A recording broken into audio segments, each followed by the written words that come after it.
اعوذ باللہ من الشیطان الرجیم بسم اللہ الرحمن الرحیم الحمد للہ رب العالمین والصلاة والسلام علی اشرف الانبیاء والمرسلین حبیب الہ العالمین بالقاسم محمد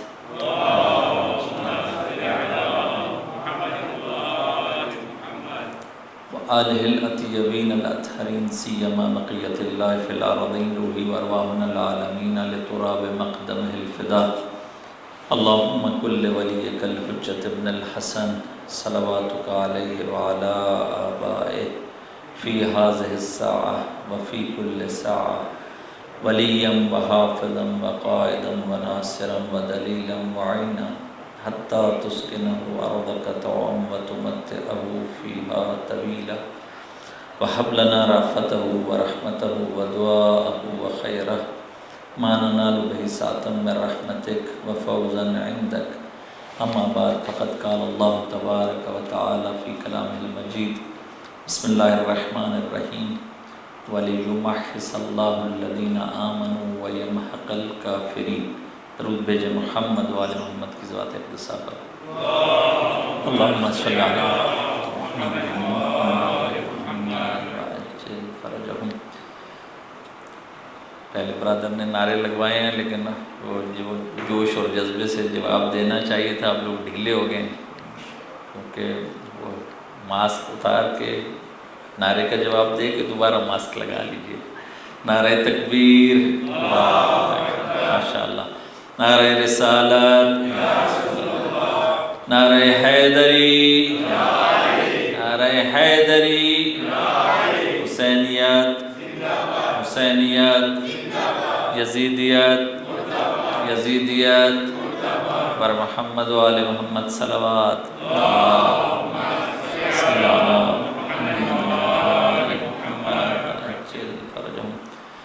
سب سے پہلے آپ تمام برادران اور خاران اکرامی کی خدمت میں ہدیہ تبریک اور تہنیت عرض ہے شب ولادت باسعادت بی بی دو عالم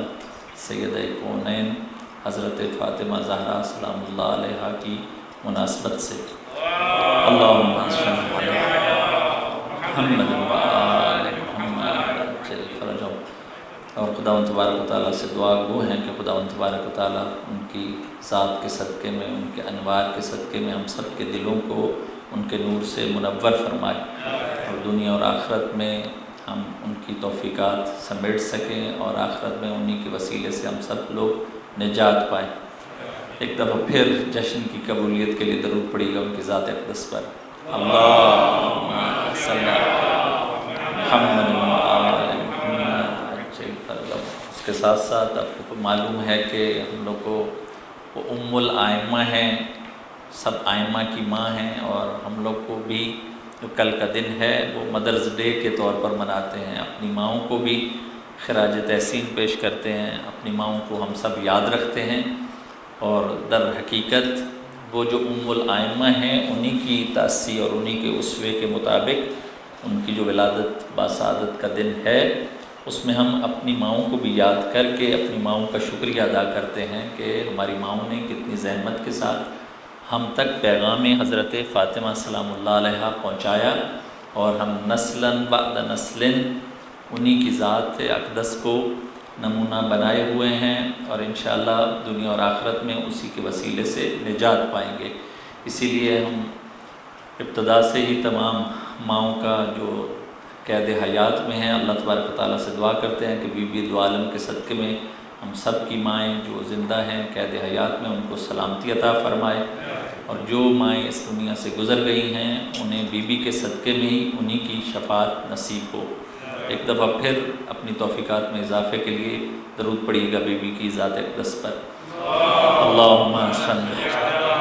محمد و آل محمد عجل فرجہم۔ آپ کو پتہ ہے کہ وہ قصیدے ہوں یا اشعار ہوں ان کے بغیر تو جشن جو ہے وہ جشن نہیں رہتا۔ آج بھی ایک برادر بتا رہے تھے، میں پوچھ رہا تھا کہ یہ جو ہم لوگوں کی اردو میں شاعری ہے اس کا ایک خاص لطف ہے، ایک خاص اس کا مزہ ہے، تو انہوں نے بتایا کہ فرینچ میں بھی ایسے ہی ہے۔ تو جو فرینچ کی بھی شاعری ہے تو وہ بھی ہم لوگوں کو تو معلوم نہیں ہے، لیکن جن لوگوں کو پتہ ہے، جنہوں نے اسکول لیول پر پڑھا ہے، تو وہ بتاتے ہیں کہ واقعاً اس میں ایک ادب، ایک احترام اس زبان میں، اور مختلف پہلوؤں پر بھی وہ فرینچ زبان جو ہے وہ مختلف پہلوؤں کا بھی احاطہ کرتی ہے۔ ابھی میں بس میرے ذہن میں ایک چیز آ گئی ہے، وہ آپ کو بتا رہے ہیں، جن لوگوں کو انگلش آتی ہے وہ لوگ بھی جو خاص طور پر کائنات کا تصور ہے اور نیچر کا تصور ہے، اس میں ایک شاعر تھا بہت بڑا اچھا پوئٹ، اس کی پوئٹری بہت خوبصورت ہے، آپ لوگوں نے شاید سلیبس میں پڑھا ہو، ولیم ورڈز ورتھ، تو اس کی پوئٹری بہت اچھی ہے، یعنی نیچر کی جو چیزیں ہیں وہ انگلش میں وہ بہت خوبصورت طریقے سے بتائیں، اور فرینچ میں تو ہمیں معلوم نہیں، لیکن سنا ہے کہ شعراء جو ہیں وہ فرینچ کی شاعری جو پوئٹری ہوتی ہے وہ بھی بہت انسان کے دلوں کو اپنی طرف کھینچتی ہے۔ اردو بھی اسی طرح، اردو زبان بھی اسی طرح، فارسی بھی حتیٰ اردو سے بڑھ کر فارسی ہے۔ آپ کو یاد ہوگا کہ میں نے ایام فاطمیہ میں وہ جو بی بی زہرا سلام اللہ علیہا کی ان پر جو لکھی گئی علامہ اقبال کی فارسی عقیدت تھی اور مدحت تھی، وہ آپ کی خدمت میں عرض کی تھی، یاد ہوگا آپ لوگوں کو کہ وہ فارسی اشعار تھے، بہت خوبصورت تھے۔ میرے خیال میں فارسی اشعار اس جیسے علامہ اقبال جیسے بی بی کی شان میں شاید ہی کسی سنی نے کہے ہوں، اتنے خوبصورت اشعار۔ مریم از یک نسبت بے عیسیٰ عزیز، از سے نسبت حضرت زہرا عزیز، یہ سنایا تھا، آپ کو یاد ہے، بہت خوبصورت اشعار ہے۔ لیکن اردو کی ایک خاص بالآخر ہم لوگوں کو سب کو کسی حد تک آتی ہے، جو شعراء ہیں جن کا ذوق ہے ان کو پتہ ہوتا ہے کہ بہت لطافت ہے، اگرچہ شعر میں یاد رکھا کریں کہ جب بھی کوئی شعر پڑھے ہم لوگوں کی پوری کوشش ہوتی بھی ہے، الحمدللہ یہاں پوری کوشش ہوتی ہے کہ وہ شرک سے چیز جو ہے وہ شرک والی شرکیہ کوئی چیز نہ ہو، اور مدحت اہل بیت جو حق بنتا ہے وہی ہو، لیکن پھر بھی شعراء جو ہوتے ہیں وہ قوت تخیل خیال میں ہوتے ہیں، تو بہت سی چیزیں اوپر نیچے ہو جاتی ہیں، تو ایسا نہ ہو کہ ایک بندہ کوئی ایک شعر پڑھے تو پھر مومنین پھر اس کے پیچھے لگ جائیں گے، یہ شعر کیوں پڑھا ہے، یہ کیوں نہیں پڑھا، وہ کیوں پڑھا ہے، تو وہ پڑھنے والا بھی احتیاط کرے، ایسا کوئی شاعر کا ایسا جملہ جو وہ بہت زیادہ غلو کر دے، کسی اور وادی میں چلا جائے، تو وہ احتیاط کرے اس شعر کو پڑھنے سے۔ لیکن اگر کبھی پڑھا جائے تو یہ یاد رکھیے کہ شعر جو ہے وہ پوئٹری زبان علیحدہ ہے، جو نثر ہے وہ زبان ہی علیحدہ ہے، ٹھیک، تو اس میں یہ ذہن میں رہنا چاہیے نقطہ۔ اور شعر سے ہی شروع کرتا ہوں، آپ کو یاد ہوگا یہ شاعر ہے، اگرچہ وہ کردار اس کا جو بھی ہو، لیکن شعر جو ہے وہ خوبصورت ہیں کہ کیسے بیاں ہوں تیرے کمالات فاطمہ، کیسے بیاں ہوں تیرے کمالات فاطمہ، کب ہیں شمار میں تیری زحمات فاطمہ، کیسے بیاں ہوں تیرے کمالات فاطمہ، کب ہیں شمار میں تیری زحمات فاطمہ۔ اور اشعار ویسے ہو سکتا ہے وہ یکم ذی الحج کی مناسبت سے ہوں کہ دلہن نبی کی لاڈلی، دلہا خدا کا لال، مولا کے بارے میں، دلہن نبی کی لاڈلی، دلہا خدا کا لال، کیا عرش پر چڑھی تیری بارات فاطمہ، کیا عرش پر چڑھی تیری بارات فاطمہ۔ اور پڑھتی نماز منہ پہ ہے پھرتے ہیں ان کے منہ، کن کے؟ پڑھتی نماز منہ پہ ہے پھرتے ہیں ان کے منہ، کن کے؟ کہ تجھ پہ جو بھیجتے نہیں صلوات فاطمہ، اللہم صلی علی محمد وآل محمد عجل فرجهم۔ پھر ایک اور وادی میں نکل جاتا ہے، وہ کہتا ہے شاید کہ میں ان بھکاریوں کو غنی کس طرح کہوں، میں ان بھکاریوں کو غنی کس طرح کہوں، جو لوگ کھا گئے تیرے باغات فاطمہ، جو لوگ کھا گئے تیرے باغات فاطمہ۔ اور یہی لوگ ہیں پھر جن کے بارے میں وہ دوسری جگہ یہی شاعر کہتا ہے کہ ہر دشمن بطول کا شر پہ ہے خاتمہ، وزن دیکھیے گا، ہر دشمن بطول کا شر پہ ہے خاتمہ، صحیح ہے، وہ کوئی شک بھی نہیں کہ جو بی بی کا دشمن ہو اس کا انجام جو ہے وہ عاقبت بخیر ہی نہیں ہے، عاقبت بشر ہے۔ ہر دشمن بطول کا شر پہ ہے خاتمہ، اس کے نصیب میں ہے سر حشر حاتمہ، اس کے نصیب میں ہے سر حشر حاتمہ، اور محشر تلک اسی کی بھٹکتی ہے آتمہ، محشر تلک اسی کی بھٹکتی ہے آتما، جس پہ ہوتی ہے ناراض فاطمہ، جس پہ ہوتی ہے ناراض فاطمہ۔ تو یہ ایک حقیقت ہے کہ وہ ان کی کبھی بھی عاقبت بخیر نہیں ہو سکتی، اور وہ کائنات کے سامنے، دنیا کے سامنے عبرت کا نمونہ بن جاتے ہیں۔ ایک دفعہ پھر درود پڑھیے ان کی ذات اقدس پر، اللہم صلی محمد۔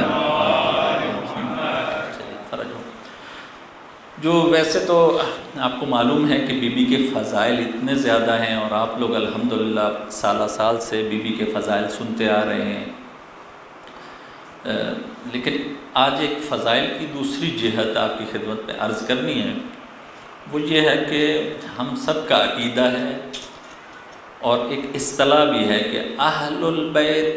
ادری بما فی البیت، اہل البیت ادری بما فی البیت، کہ رسول اللہ کو ہمارا عقیدہ یہ ہے کہ سب سے زیادہ رسول کے بارے میں کون شناخت رکھتا ہے؟ خود گھر والے ہی شخص کو سب سے زیادہ جانتے ہیں۔ دوست کبھی بھی نہیں جان سکتے، ساتھی کبھی بھی انسان کو نہیں جان سکتے جو گھر والے جانتے ہیں۔ اسی طرح بی بی فاطمہ زہرا سلام اللہ علیہا کی معرفت اور شناخت کون سب سے زیادہ رکھتے ہیں؟ ائمہ اطہار جو ان کی اولادیں ہیں، وہ سب سے زیادہ ان کی شناخت اور ان کی معرفت اور ان کی بصیرت وہ رکھتے ہیں، اور کوئی باہر والا بی بی کی شناخت کر ہی نہیں سکتا، پہچان ہی نہیں سکتا۔ اور یہ بات یاد رکھیے کہ بی بی کی شخصیت وہ شخصیت ہے، اب ایک اللہ تبارک و تعالیٰ نے ان کے فضائل بیان کیے ہیں، وہ علیحدہ، ایک رسول پاک صلی اللہ علیہ وآلہ وسلم نے فضائل بیان کیے ہیں، وہ دوسری چیز، ایک خود اہل بیت اطہار نے، ائمہ اطہار نے فضائل بیان کیے ہیں، وہ علیحدہ۔ یعنی کس کو انسان کس کو موضوع بنائے وہ سن بھی چکے آپ لوگ، لیکن کچھ ایک روایت سناتا ہوں کہ تعجب ہوگا۔ یہ بات یاد رکھیے کہ فیوچر جو ہے وہ آپ کا ہے، مستقبل آپ کا ہے۔ اس کی وجہ کیا ہے کہ آپ کے پاس وہ آئیڈیالوجی ہے، وہ مہدوی آئیڈیالوجی ہے کہ کائنات کے آخر میں ایک زہرا کا لال آئے گا جو دنیا کو جسٹس سے، عدالت سے بھر دے گا، جسی طرح ظلم اور بے عدالتی سے وہ بھری ہوگی۔ اس کو ملئت ظلماً و جورا جو ہے نا، وہ یہی والا تصور ہے کہ بی بی کا ایک بیٹا جو امام مہدی اجل اللہ تعالیٰ فرج الشریف ہیں، اللہم صلی علی محمد، صحیح، وہ میں یہ بتا رہا ہوں کہ فیوچر ہمارا ہے، کیوں؟ اور ہم لوگ ہی امید رکھے ہوئے ہیں کہ ایک ایسا بیٹا آئے گا، بی بی کا آخری بیٹا، کہ جو اس کائنات پر آ کر عدل سے اور جسٹس سے بھر دے گا، جس طرح ظلم سے بھری ہوگی وہ اس ظلم کو ختم کرے گا اور پوری عدالت برقرار کرے گا، پورا انصاف، عدل و انصاف قائم کرے گا۔ اب میں آپ کو یہ بتانے لگا ہوں کہ روایت یہ ہے کہ امام مہدی اجل اللہ تعالیٰ فرج الشریف کا جب ظہور ہو جائے گا، کچھ عرصے کے بعد امام کی جو تبلیغات ہوں گی، تبلیغ کرنے کے بعد لوگوں کا مینٹل لیول اور سٹیٹس یہاں پہنچ جائے گا، اس لیول پر پہنچ جائیں گے لوگ۔ روایت یہ ہے کہ ایک خوبصورت ترین لڑکی، بہت خوبصورت لڑکی، وہ بغداد سے چلے گی اور شام جائے گی۔ پانچویں امام سے روایت ہے کہ یہ جو خوبصورت لڑکی ہوگی، اس کے پاس ایک تو بیوٹی بہت ہوگی، اور اس کے ساتھ ساتھ اس کے پاس بہت زیادہ مال ہوگا، گولڈ ہوگا اور سلور ہوگا، سونا اور چاندی، اور یہ اکیلی ہوگی، راستہ کو بھی اکیلا طے کرے گی بغداد سے شام کی طرف۔ اور روایت یہ ہے کہ امام علیہ الصلوۃ والسلام کی تبلیغات کے وجہ سے کوئی بھی انسان، کوئی بھی مسلمان، کوئی بھی انسان اس کی طرف بری نگاہ بھی نہیں دیکھے گا، ایک بری نگاہ سے بھی اس کی طرف نہیں دیکھے گا، اور نہ جو اس کے پاس سونا اور چاندی اتنا زیادہ ہے کوئی راستے میں اس کو لوٹنے کی کوشش کرے گا، جبکہ اکیلی ہوگی، کوئی اس کے ساتھ سیکیورٹی گارڈ نہیں ہوگا، کچھ سیکیورٹی نہیں ہوگی، سارے لوگ جو ہے نا اپنے کاموں سے کام رکھیں گے، نہ اس کی طرف بری آنکھ اٹھا کے دیکھیں گے، اور نہ اس کا جو مال ہوگا وہ اس سے لوٹنے کی کوشش کریں گے کہ چوری کر لیں گے، اٹھا لیں ہم لوگ کو، نہیں، سب دیکھ بھی رہے ہوں گے۔ تو جب حضرت ولی عصر جل اللہ تعالیٰ فضلہ جو شریف سے یہ پوچھا جائے گا کہ یہ کیا، تو امام مہدی فرمائیں گے کہ یہ اس کے پیچھے آئیڈیالوجی یہ ہے کہ ان لوگوں کو میں نے اپنی ماں سیرہ حضرت زہرا سلام اللہ علیہا سے آشنا کیا ہے، بتایا ہے۔ اب لوگوں کو جب سیرت حضرت فاطمہ زہرا سلام اللہ علیہا کا پتہ چلے گا تو اس کے بعد وہ اتنے میچور ہو چکے ہوں گے کہ کسی خاتون کی طرف، خوبصورت خاتون کی طرف بھی آنکھ اٹھا کے نہیں دیکھیں گے۔ اور امام زمانہ اجل اللہ تعالیٰ فرج و شریف فرما رہے ہیں کہ یہ ہو جائے گا۔ یہ کس وجہ سے ہوگا؟ فقط ایک وہ نقطہ جو امام فرما رہے ہیں کہ میں نے لوگوں کو اپنی والدہ بی بی فاطمہ زہرا سلام اللہ علیہا کی سیرت کے کچھ پہلو بتائے ہیں اور لوگوں میں اتنی پاکیزگی آ گئی ہے۔ اب توجہ فرما رہے ہیں، اس کا مطلب یہ ہے کہ فیوچر جو امام مہدی کا ہے، جو سارے انسانوں کا ہے، اس کے پیچھے جو بیس اور بنا ہے وہ کون سی ہستی ہے؟ حضرت فاطمہ زہرا سلام اللہ علیہا۔ توجہ فرمائیں، بس لوگ آپ تصور کیجئے کہ کتنے میچور ہو چکے ہوں گے۔ اخیر ہے نا میچورٹی کی۔ ابھی تو ہمارے یہ کل پرسوں پاکستان میں بلاسٹ ہوا تو وہ جو پرائز بانڈ ہوتے ہیں اس کی دکان کے سامنے ہوا۔ جیسے ہی وہ بلاسٹ ہوا تو لوگوں کو دیکھنا چاہیے کہ سامنے لوگ مرے پڑے ہیں، لیکن وہ پرائز بانڈ جو ہوتے ہیں وہ لوٹنا شروع کر دیا لوگوں نے۔ اب ان کو یہ نہیں، آپ دیکھ رہے ہیں کہ سامنے لوگ مرے پڑے، لیکن لوگ فرصت سے دیکھیے کہاں تک ان لوگوں کو موت کیسے بھولی ہوئی ہے۔ ان کو ہے کہ پیسہ لوٹو نوچو۔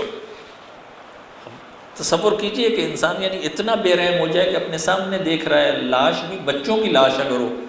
تو وہ اور ایک دفعہ ڈر جانا چاہیے، وہ بجائے اس کے کہ وہ ان کو سنبھالے، وہ پیسہ جو وہ بانٹ پڑے اس کو چوری کرنے کے چکر میں۔ لیکن جب امام کا زمانہ آئے گا تو لوگ اتنے میچور ہو چکے ہوں گے کہ نہ فقط چوری بلکہ ایک بری نگاہ بھی ایک خاتون کی طرف نہیں دیکھیں گے۔ اس لیول پر میچورٹی آ چکی۔ اس کی وجہ کیا ہے؟ کیا وہ سیرت کا پہلو بتایا گیا ہے کہ جس کی وجہ سے لوگ اتنے میچور ہو چکے ہیں؟ وہ جو آئیڈیالوجی ہے وہ آج سمجھانا چاہ رہا ہوں، وہی آپ کی عیدی ہے۔ اگر ہم لوگ بھی ابھی سمجھ جائیں وہ چیزیں، ہو سکتا ہے آپ کہیں کہ یہ کون سا ٹاپک آپ نے چھیڑ دیا ہے۔ نہیں، آج کی رات ہم لوگوں بی بی سے کچھ سیکھنا چاہ رہے ہیں۔ جو امام زمانہ جل اللہ تعالیٰ فرج شریف ہم لوگوں کو تیار کرنا چاہ رہے ہیں اور سکھانا چاہ رہے ہیں وہ یہ ہے کہ یہ سارا کیوں ہوا ہے؟ کیوں ہوا کہ ایک مثلا اتنی خوبصورت لڑکی جا رہی کہ اس کی طرف سارے لوگ، کوئی ایک آنکھ اٹھا کے بری نہیں دیکھ رہا؟ کیوں اتنے میچور ہو چکے ہیں؟ وجہ کیا ہے؟ وجہ یہ ہے کہ ان لوگوں کو سب اصل بیس سمجھ آ گئی، بنیاد سمجھ آ گئی ہے، سب لوگوں کو بات سمجھ آ گئی ہے اور اس پر عمل شروع ہو چکا ہے، اور وہ اتنے میچور ہو چکے ہیں کہ یہ جو دنیا ہے یہ عارضی ہے، اور اس میں جو بھی مشکلیں ہیں ہماری، اس کی ایک بیس ہے، بنا ہے، اور ہم اس وقت تک اس مرحلے پر پہنچ نہیں سکتے جب تک یہ سیڑھیاں طے نہیں کریں گے۔ یہ لوگوں کو یہ چیزیں سمجھ آ گئی ہیں جو ائمہ اطہار علیہ السلام چند 100 سال پہلے سمجھانا چاہتے تھے۔ وہ کیا چیزیں ہیں وہ آپ کی خدمت میں عرض کروں گا۔ درود بھیجیے محمد و آل محمد۔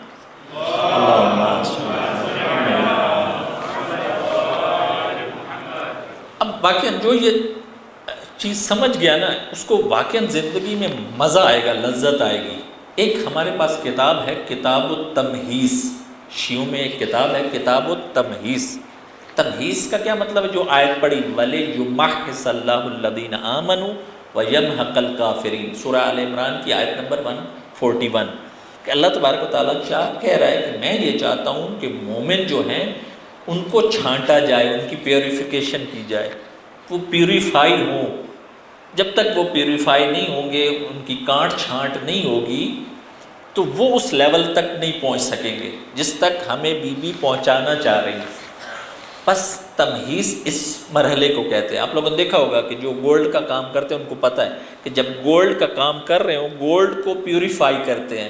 وہ جو کانٹ چھانٹ کرتے ہیں، سارا پروسیس ہوتا ہے، جو اس میں سے وہ ایکسٹرا چیزیں ہوتی ہیں وہ نکال دی جاتی ہیں۔ اس پروسیس کو عربی زبان میں تمہیز بولتے ہیں۔ ٹھیک، ایک پوری کتاب ہے کتاب التمہیز ہماری بھی، یہ وہ بنیادی کتاب ہے، اس کو اصول اربع میں 400 اصول جو مولا علی کے زمانے سے لے کر امام عسکری علیہ السلام کے زمانے میں ائمہ اطہار علیہ السلام نے ریٹن چیزیں لکھوائیں اپنے مومنوں کو، اس میں سے ایک حصہ یہ والا ہے، اور یہ بعد میں کافی میں بھی آ گئی بہت سی چیزیں، اور بہت سی من لا یعذر الفقی یا تہذیب اور استبصار میں بھی اس کی روایات آ گئیں۔ اصل کتاب ابھی بھی موجود ہے۔ تمہیز کا مطلب یہ ہے کہ ہمارے ائمہ اور خاص طور پر بی بی چاہتی ہیں کہ ہمارے شیعہ پیوریفائی ہو جائیں، طہارت آ جائے، ایک خاص طہارت آنا ضروری ہے ظہور سے پہلے۔ جب تک وہ طہارت نہیں آئے گی ظہور ہوگا نہیں۔ صحیح؟ اب وہ آئیڈیالوجی کیا ہے؟ وہ یہ نقطہ سمجھنے کا ہے کہ اس میں حدیثیں یہی ہیں، جو بھی ایک دفعہ وہ کتاب پڑھ لے پھر اس کے سامنے وہ جو مشکل سے ڈرتا ہے نا، وہ ڈرے گا نہیں۔ زندگی کی کوئی بھی مشکل ہو اس سے پھر وہ ڈرے گا نہیں۔ اگر پڑھے سمجھنے کی کوشش کرے پھر عمل میں لائے، اس کو پتہ چلے گا کہ نہیں، ڈرنے کی بات نہیں ہے۔ صحیح؟ کیوں؟ اس میں یہ بتایا گیا، چیپٹر ہے، مثلا پہلا چیپٹر ہے باب سرعت الابتلاء الی المومن، سرعت البلاء الی المومن، کہ مومن کے لیے بلا جو ہے وہ جلدی آنی ہے۔ امام نے بتایا ہے کہ جس طرح سیلاب کا پانی نیچے کی طرح کسی وادی میں اوپر سے نیچے گرتا ہے، کتنی سپیڈ کے ساتھ گرتا ہے؟ کہا جتنی سپیڈ سے یہ پانی گرتا ہے اتنی ہی سپیڈ سے مومن کے لیے بلائیں اور مصائب اور مصیبتیں آئیں گی۔ صحیح؟ حتیٰ اگر مومن، روایت یہ ہے کہ اگر کسی ایک وہ ہوتا نا جزیرہ، آئی لینڈ جسے بولتے ہیں، اس میں بھی اکیلا چلا جائے اور اس کے ساتھ کوئی بھی اور نہ ہو، تو اللہ تبارک و تعالیٰ کسی دوسرے کو بھیج دے گا کہ جا کے اس کو کچھ نہ کچھ تنگ کر، یا کچھ اس کو، اس کے لیے کچھ مسائل اس کے لیے وہ پیدا کر، تو جا کے۔ یہ روایت کے جملے توجہ فرمائیں۔ حتیٰ چھٹے امام، امام جعفر صادق علیہ السلام، اللہم صلی علی محمد، جو بھی یہ روایت سنے گا اس کو تھوڑی مشکل ہوگی۔ امام فرماتے ہیں کہ جس مومن اس ٹائم ہوگا کہ جب کم از کم 40 دن، ایسا نہ ہو کہ 40 دن گزر جائیں اور اس مومن پر کوئی تکلیف نہ آئے، جو شخص جس پر کوئی تکلیف نہ آئے 40 دن کے اندر 40 دن گزر گئے اور اس پر کوئی بھی تکلیف نہیں آئی، تو ایسا شخص ملعون ہے، ملعون ہے، وہ نفرین شدہ ہے کہ جس کے 40 دن گزر گئے اور اس پر کوئی مصیبت ہی نہیں آئی۔ اب راوی جو تھا وہ یونس ابن یعقوب ہے، اس نے جب یہ جملہ سنا تو اس نے کہا، آپ لوگ جیسے کہتے ہیں اے خدا، اس نے بھی کہا اے خدا، یا امام جعفر صادق، 40 دن گزر جائیں اور کچھ بھی نہ ہو، ہم تو آپ کے سامنے کھڑے ہیں، اس کا مطلب ملعون ہے ہم؟ تو امام نے فرمایا ہاں، مصیبت آنی چاہیے۔ تو اس نے کہا کہ ہمارے پر تو نہیں آئی، تو انہوں نے کہا نہیں آئی ہے، تجھے پتہ نہیں۔ پوچھا کیسے؟ تو امام نے فرمایا کہ حتیٰ یہ بھی دیکھیے، ادھر دیکھیے، بعض اوقات یہ ہوتا ہے کہ پلک یہاں، یہ آنکھ میں یہ تکلیف ہوتی ہے، بعض اوقات انسان یوں کرتا ہے، یہ جو اتنی چھوٹی سی بھی تکلیف برداشت کرتا ہے، یہ بھی اس ابتلا اور مصیبت میں شامل ہے۔ امام فرماتے بعض اوقات وہ چپل کا، وہ تسمہ بوٹ کا وہ ٹوٹ جاتا ہے تو یہ بھی اس مصیبت میں شامل ہے۔ بعض اوقات کوئی جسم پر خارش کرتا ہے تو وہ جو تکلیف تھوڑی سی ہوئی ہے وہ بھی اس میں شامل ہے۔ حتیٰ امام فرماتے ہیں کہ بعض اوقات تاجر، آپ لوگ ہیں، روایت آپ لوگوں سے مربوط ہے، تاجر افراد پہلی دفعہ پیسے گنتے ہیں، پورے نہیں ہوتے، پریشان ہوتے ہیں، دوسری دفعہ پھر کاؤنٹ کیے، پورے ہوئے، کہا یا اللہ تیرا شکر۔ تو یہ اس ٹائم میں جتنی مصیبت اور غم اور مشکل آئی ہے، یہ بھی ان مصائب میں شامل ہے، ہوتا ہی نہیں ہوتا۔ تو کہا یہ بھی ان مصائب میں شامل ہے، بس 40 دن میں ایسا نہیں ہو سکتا کہ مومنوں پر یہ مصائب نہ آئیں، آنے چاہیے ایسے، چاہے یہ بھی ہو، یہ بھی اس میں شامل ہے۔ امام فرماتے ہیں کہ تب ظہور کی تیاری ہوگی، یہ مفہوماً، یہاں تک روایت تھی، آگے میرا استدلال کہ وہ جو امام فرما رہے ہیں کہ اس لیول تک اگر پہنچانا ہے تو یہ سمجھنا پڑے گا کہ سورۃ الابتلاء، وہ جو بلا ہے، سورۃ البلا جو ہے نا، وہ ایک تو یہ کہ سپیڈ سے آئے گی، اور ایک یہ کہ ضرور آئے گی، ایسا نہیں ہو سکتا نہ آئے۔ اگلا چیپٹر ہے باب تعجیل البلا، کہ جلدی آئے گی، کچھ کام کیا، مسٹیک کی، رونگ کیا، پھر فوری آ گئی، یہ جو اسماعیلی ہیں جو ان کے امام ہیں، کیا نام ان کا؟ اسماعیل، یہ لوگ کہتے ہیں اسماعیل، امام جعفر صادق علیہ السلام کے بیٹے، درود بھیجیے ان کی ذات اقدس پر، اللہم صلی علی محمد۔ امام کو بتایا گیا کہ آپ کے بیٹے جو ہے وہ ان کو یہ ٹیمپریچر جو بخار ہے یہ بہت شدید ہو گیا ہے، بہت زیادہ۔ امام آئے اور انہوں نے پوچھا کہ کیا ہوا ہے، آج کیا مسٹیک کی ہے، کچھ غلطی کی ہے؟ وہ اسماعیل چپ رہے، کچھ نہیں بولا۔ ان کے گھر والوں نے بتایا کہ انہوں نے آج اپنی کنیز کو ایک تھپڑ مارا ہے۔ تو امام علیہ السلام نے کہا کہ اللہ تبارک و تعالیٰ نے سسٹم ایسا بنایا کہ اگر ایسی مسٹیک ہو تو فوری طور پر تعجیل البلا، کہ بلا جلدی آتی ہے اسی دنیا میں مومن کے لیے۔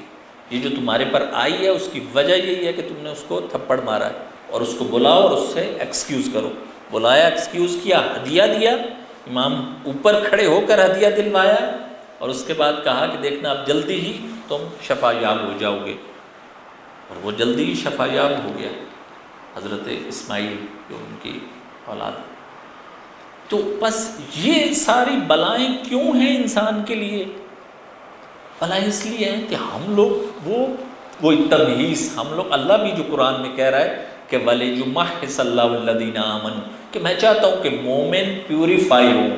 ان کی تمہیز ہو، پاک ہوں۔ وہ پاک نہیں ہو سکتے کہ جب تک ان بلاؤں کو، مصیبتوں کو فیس نہ کریں۔ بس یہ بلائیں اور مصیبتیں بہت زیادہ ضروری ہیں ہمارے لیے، ہم ان سے بھاگے نہیں۔ اسی لیے میں کہہ رہا ہوں کہ جو وہ کتاب پڑھے گا، میرا نہیں خیال کہ پڑھ کے وہ یہ تمنا نہ کرنے لگ جائے کہ یا اللہ اگر کچھ مشکل ہے تو وہ یہیں اسی میں ڈال دے، دنیا میں کوئی مسئلہ نہیں، کیونکہ اس کو اتنا لطف آئے گا۔ اگرچہ یہ کہیں بھی روایت میں کہیں نہیں ہے کہ ہم دعا مانگیں کہ یا اللہ ہم بیمار ہو جائیں، مریض ہو جائیں، ہم پر بلا آ جائے، یہ ہمیں حکم نہیں دیا گیا، کیونکہ ہم لوگ کو واقعاً ہم لوگ انسان اس لیول پر نہیں ہے کہ اپنے لیے بلا کو طلب کریں۔ نہیں، کہیں کہ یا اللہ جس میں تیری رضا ہے، اگر صحت میں رضا ہے تو صحت، سلامتی، عافیت ہے، اگر اس میں تیری رضا ہے کہ اس کے بلا کے آنے کے بعد تیری یاد زیادہ آئے گی تو وہ، اگرچہ ہم کیا ہیں، ہم ضعیف ہیں، یہ ساتھ کہے انسان کہ ہم ضعیف ہیں، ہم تیری بلا اور مصیبت کو تحمل نہیں کر سکتے، لیکن ہمیں کہیں بھی یہ نہیں بتایا گیا کہ ہم لوگ اپنے لیے بلاؤں کی آرزو کریں، یہ نہیں کہا گیا، لیکن اس کو فیس کریں، اس سے کبھی بھی نہ گھبرائیں۔ ایک دفعہ درود پڑھیے گا محمد وآل محمد کی ذات اقدس پر، اللہم صلی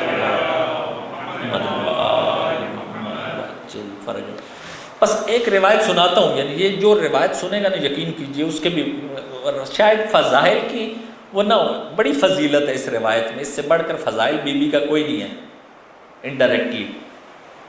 آپ نے کوئی آیت سنی ہو، کوئی روایت سنی ہو، کوئی حدیث سنی ہو کہ جس میں اللہ تبارک و تعالیٰ اپنے بندے سے معافی مانگ رہا ہو؟ کوئی سنی؟ کوئی کسی نے سنی ہو تو بتا دے۔ نہیں نہ سنی، لیکن یہ ایک کتاب التمیز میں یہ روایت ہے کہ اللہ تبارک و تعالیٰ قیامت کے دن اپنے ملائکہ مقرب کو بلائے گا، اپنے انبیاء کو بھی بلائے گا، نبی پاک کو بھی بلائے گا، اور اللہ تبارک و تعالیٰ ان سے ایکسکیوز کرے گا۔ اب یہاں بھی جملہ بنتا ہے، واقعی بہت بڑا مصائب ہے کہ اللہ تبارک و تعالیٰ، یا اللہ تیری شان اور تیری کبریائی اور تیری عظمت، اور تو ایکسکیوز کر رہا ہے۔ پھر ندا دی جائے گی کہ وہ افراد، مومنین اور شیعیان، وہ افراد جمع کیے جائیں کہ جنہوں نے دنیا میں مشکلات ہی مشکلات دیکھی ہیں، جنہوں نے فقیری دیکھی ہے، مشکل دیکھی ہے، بلایا جائے گا، اور اس کے بعد رب تعالیٰ قسم کھائے گا کہ اے بندو، مجھے اپنی عزت اور جلالت کی قسم کہ میں نے دنیا میں تمہیں جو مصائب اور مشکلات میں ڈالا ہے، اس کی وجہ یہ نہیں تھی کہ میں تمہیں ذلیل اور رسوا کروں اپنی مخلوق کے سامنے، بلکہ اس لیے مصائب اور مشکلات میں ڈالا ہے کہ آج کے دن، قیامت کے دن تمہیں ریوارڈ دے سکے، اس لیے میں نے تمہیں اس مشکلات میں ڈالا۔ تو اس ٹائم یہ جو فقراء اور یہ جو مساکین اور یہ مستضعفان جو تشیع میں سے ہوں گے، ان کی کیا ایک عجیب حالت ہوگی۔ اور اللہ تبارک و تعالیٰ اپنے رسول سے کہے گا کہ یا رسول، میں آپ سے ایکسکیوز کر رہا ہوں کہ آپ کی امت میں، آپ کے شیعوں پر، آپ کے مومنین پر یہ مشکل آئی، لیکن اس مشکل کی اس کا ایک ہدف تھا، ایک وجہ تھی۔ توجہ فرما رہے ہیں؟ اسی لیے جو اگر 12ویں امام کہہ رہے ہیں، امام مہدی اجل اللہ تعالیٰ فروج شریف کہہ رہے ہیں کہ یہ زمانہ آ جائے گا، اس کی بنا بی بی فاطمہ زہرا سلام اللہ علیہا ہے، اور وہ بنا کیا ہے کہ ہمارے شیعہ ان مشکلوں کو سمجھیں اور اس سے نہ گھبرائیں کبھی بھی۔ کہا گیا ہے کہ اگر کوئی بھی مشکل والا بندہ ایک آتا ہے، فقیر ہے، مشکل میں کسی بھی مشکل کا شکار ایک شخص ہے، آخری روایت اللہ تبارک و تعالیٰ فرماتا ہے، حدیث قدسی ہے، وہ یہ ہے کہ اگر کوئی بھی ایک فقیر آیا ہے، اللہ کہہ رہا ہے کہ یہ ہدیہ الہی ہے تمہاری طرف، یہ میں گفٹ دے کے بھیج رہا ہوں اس فقیر کو تمہاری طرف، اگر تم نے اس کی حاجت سن لی اور حاجت پوری کر دی، اس کا مطلب یہ ہے کہ تم نے میرا دیا ہوا گفٹ قبول کر لیا ہے، اور اگر تم نے اس کو لوٹا دیا، حاجت اس کی پوری نہیں کی، تو اس کا مطلب یہ ہے کہ مجھ اللہ کا دیا ہوا گفٹ تم نے واپس کر دیا ہے۔ تو جو فرما رہے ہیں یہ روایات ہے، جب یہ روایت انسان سنے گا تو انسان تیار ہو جائے گا، مینٹلی پریپیئر ہو جائے گا کہ نہیں، زندگی جو ہے وہ کسی مقصد کے تحت گزارنی، زندگی کسی ہدف کے تحت گزارنی، زندگی فقط اپنے لیے نہیں گزارنی، زندگی دوسروں کے لیے گزارنی۔ یہ جو سارا فلسفہ ہے بی بی کی ولادت کا، ولادت سے شہادت تک دیکھ لیے، ساری زندگی مشکلات سے بھری پڑی ہے۔ وہ کس لیے ہے؟ وہ اس لیے ہے کہ شیعہ ان مشکلوں کو سمجھے، شیعہ سمجھے کہ مومن مسلمان اس بات کو سمجھے کہ مشکلات سے گھبرائے نہیں، اور مشکل مشکل مشکل مشکل مشکل کی تسبیح نہ پڑھے، حل حل حل حل سلوشن اس کی تسبیح پڑھے، تب انسان میچور ہوگا۔ کوئی اگر کہتا ہے تو وہ جھوٹ کہتا ہے۔ بی بی کے فضائل بھی کوئی سمجھ نہیں سکتا، بی بی کے مصائب بھی کوئی سمجھ نہیں سکتا جب تک ان مشکلات کو خود سے فیس نہ کرے۔ یہ جھوٹ کہتا ہے، 4 فضائل سمجھ کے وہ نعرہ لگا کے اٹھ جائے اور کہے کہ بی بی کے فضائل بیان۔ بی بی کے فضائل یہ ہیں کہ انسان اپنے آپ کو تیار کرے، پریپیئر کرے مشکلات کے لیے۔ آپ اور میرے جو آقا 12ویں آقا، وہ کہہ رہے ہیں کہ اگر لوگ اس لیول پر آئے ہیں تو اس کی بنا یہ ہے کہ وہ ان سیڑھیوں سے چڑھ کر آئے ہیں، ان مشکلات کو فیس کر کے آئے ہیں، اور بی بی کی ساری سیرت ہی اسی سے بھری پڑی ہے۔ اور آج اگر بی بی کی ولادت کی شب ہم لوگ کو اکٹھے ہیں تو اس کی عیدی یہ ہے کہ ہم تیار ہوں کہ نہ گھبرائیں، ہم ان بچوں کو نہ بھگائیں مصائب سے، تھوڑا تھوڑا ڈالیں۔ نہیں کوئی سمجھ سکتا سیرت بی بی کی، جس طرح لیلۃ القدر مجہول ہے، بی بی فاطمہ زہرا کی شخصیت بھی مجہول ہے، شیعوں کے لیے مجہول ہے۔ کیوں؟ خاص چیزیں رٹ لی ہیں، وہی سننا چاہتے ہیں، وہ سمجھنا نہیں چاہتے، وہ تصور ہے۔ نہیں فضائل سمجھ سکتے شیعہ جب تک نہیں مصائب سمجھ سکتے۔ 4 اگر آنسو بہائے، اس کو آنسوؤں کی حقیقت اور ادراک نہیں ہو سکتا جب تک اپنے پر وہ نہ لے۔ جب اپنے پر لیں گے تب پتہ چلے گا کہ مشکل ہے۔ حضرت علی اصغر کا مصائب وہ سمجھ سکتا ہے جس کا واقعاً بچہ ہو اور بچہ پانی مانگے، پھر ماں باپ کو کیا تڑپ ہوگی، تب تھوڑا تھوڑا سمجھ آنا شروع ہوگا، ورنہ کوئی وہ سمجھ ہی نہیں سکتا، اس وادی میں ہی نہیں ہے۔ توجہ فرمائی، بی بی کے فضائل اور مصائب وہ سمجھ سکتا ہے کہ جو اس وادی سے گزرے اور اس نئی نسل کو بھی اس وادی سے گزارے، اس کو پتہ چلے گا کہ فضائل کیا ہے۔ پھر نام سنے گا، نام سے اشک آ جائیں گے۔ اتنا انسان اپنے آپ کو طہارت، وہ وَلِيُمَحِّصَ اللَّهُ الَّذِينَ آمَنُوا وَيَمْحَقَ الْكَافِرِينَ، اللہ تبارک و تعالیٰ چاہتا ہے کہ یہ اتنے پیوریفائی ہو جائیں، تب وہ ظہور والا پیش خیمہ اور سارا مقدمہ جو ہے وہ فراہم ہو جائے گا، اور ظہور کے لیے پریپریشن شروع ہو جائے گی، اور امام اعظم جل اللہ تعالیٰ فروج شریف کا ظہور ہو جائے گا، اور کائنات کا حقیقی مقصد اور جو انبیاء کی تعلیمات کا مقصد ہے وہ پورا ہو جائے گا۔ خدا تبارک و تعالیٰ سے دعا ہے کہ خدا تبارک و تعالیٰ ہم سب کو اس رات کے صدقے میں، اس ہستی کے صدقے میں کہ جن کے لیے کائنات بنائی گئی، اور اگر وہ نہ ہوتی تو یہ کائنات بھی نہ ہوتی، اور ان پر جو مصائب اور مشکلات آئے ہیں اور ان کے جو فضائل ہیں، اس سے اللہ تبارک و تعالیٰ ہم سب کو بہرہ مند فرمائے، اور ان سب چیزوں کو ہمیں سمجھنے اور اس پر عمل کرنے کی توفیق عطا فرمائے۔ اللہم صلی علی محمد